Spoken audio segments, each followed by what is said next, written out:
Young Africans umeendeleza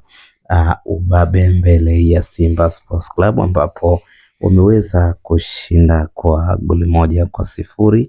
ambapo Albert Kangwanda mchezaji mpya kabisa wa klabu hiyo ambaye ni ingizo jipya la usajili wa msimu mpya wa dirisha kubwa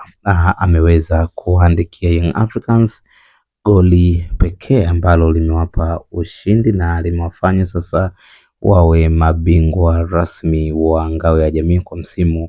mpya wa ligi kuu Tanzania bara NBC Premier League 2026-2027. Nimeutazama kwa makini kabisa mchezo huo na nimeona namna ambavyo performance ya wachezaji wapya imekuwa ni kubwa sana. Hii ni mara ya kwanza kwa kweli nimeona maingizo mengi mapya katika misimu ile ya dirisha dogo, lakini pia misimu ya dirisha kubwa wachezaji wengi wamekuwa hawaperform vizuri na unakuta sajili nyingi zimekuwa zikiyumbayumba, lakini kwa mara ya kwanza tumeona Young Africans wamepata wachezaji ambao wameperform wote.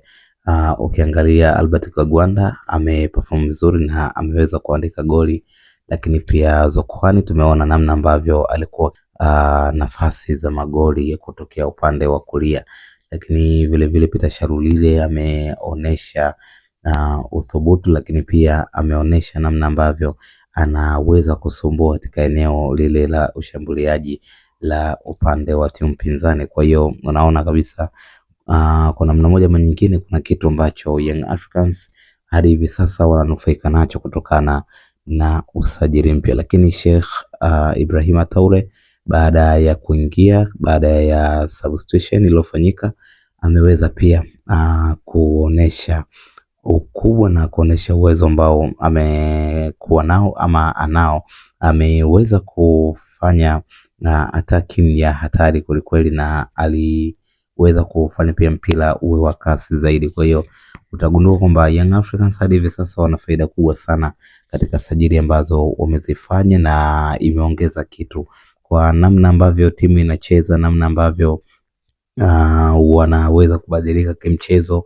Inaashiria kwamba wako vizuri na wanakwenda kufanya maajabu sana katika michuano hii ya kimataifa katika upande wa CAF Champions League, ambapo Young Africans atakuwa ndio timu inayowakilisha Tanzania katika upande huo. Kwa hiyo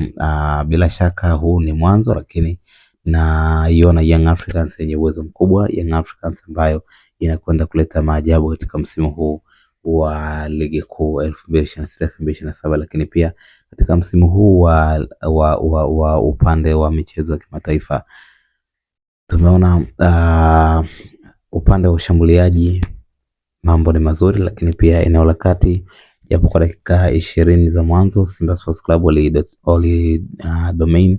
eneo lile, lakini baadaye Young Africans waliweza kubadilika na wakaweza kukonka eneo lile na kuweza kufanya mabadiliko makubwa sana ambayo yampelekea pia hata kupata goli pekee ambalo wamelipata katika kipindi cha kwanza, na kipindi cha pili wamerudi wakiwa na performance nzuri, Simba wakijaribu kutafuta nafasi ya kurudisha, lakini imeshindikana kutokana na uwezo na ubora wa kikosi ambacho Young Africans wanacho. Kwa upande wa Simba watafute washambuliaji ambao ni wa uhakika. Eneo la ushambuliaji kiukweli limekuwa halina nguvu kubwa kama walivyo Young Africans, kwa hiyo watafute watu makini ambao wanaweza kucheza eneo